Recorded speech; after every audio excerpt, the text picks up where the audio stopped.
kami doon sa 26. Mamiesta kami guys. May fiesta doon. Kain doon. Magsimba kami doon guys. Tapos may kainan. So medyo malayo siya. Kaya naglakad kami ng ganito. Wala kaming motor. Hindi kami kasya sa motor guys. Kaya yan, naglakad kami. And ito ang pamangkin ko si Cherlyn. Cherlyn me. Hi. Guys, at pakita mo doon.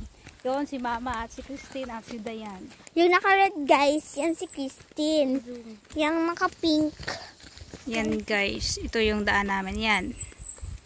Magsimba kasi kami. At yan si Raisa Jer.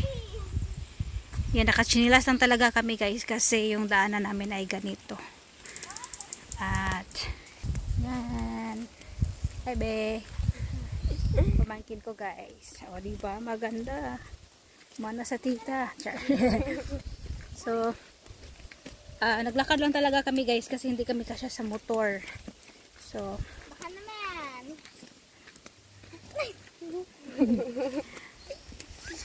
Hi! Pa?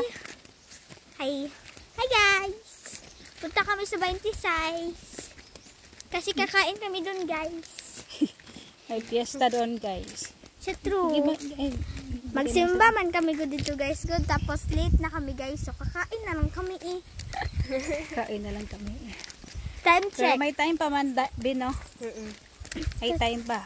Kaya makapagsimba pa kami guys. Time check. Hapit na mag-alas 10. Magsugod alas 9. No. So ayan kas nilang lumakad. Oh. Syara. At syempre guys, at ito yung daanan namin guys. So, sobrang ganda dito. Yan. Hi. So, sobrang init ngayon dito. Kaya, dayon managa na dayon ta. Hi guys! Punta kami guys ng, ano guys, oh. Yan si Mama guys. Si Mama yan ni Mami. Tapos, Mama rin tawag ko sa kanya. Si Charlie yung nag-alaga sa akin guys, no. Bata pa ako guys. Ito naman si Dayan. Real name niya guys is Cheryl Dayan. Yan, pinsan ko yan guys. Tapos ito pa oh. Pangalan naman to guys is Christine. Anyway guys, sila Mami guys is nandun pa sa likuran guys.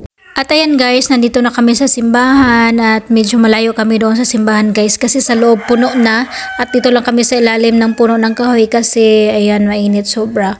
At maliit kasi yung simbahan guys, ito yung pinakalas na simbahan dito sa lugar namin, napakalayo na. So, yan yung mga pamangkin ko, si Christine at ito, pinsan ko guys, asawa ng pinsan ko, sobrang ganda niya. In bata pa yan guys, nagagandahan na ako niyan. At nandito naman sa kabila sila Mama at isang pamangkin ko si Cherlyn at yung anak ko guys nagtago. At yan sobrang seryoso ni Mama yan kasi nakikinig kay Father. At yan pinsan ko din yan sila.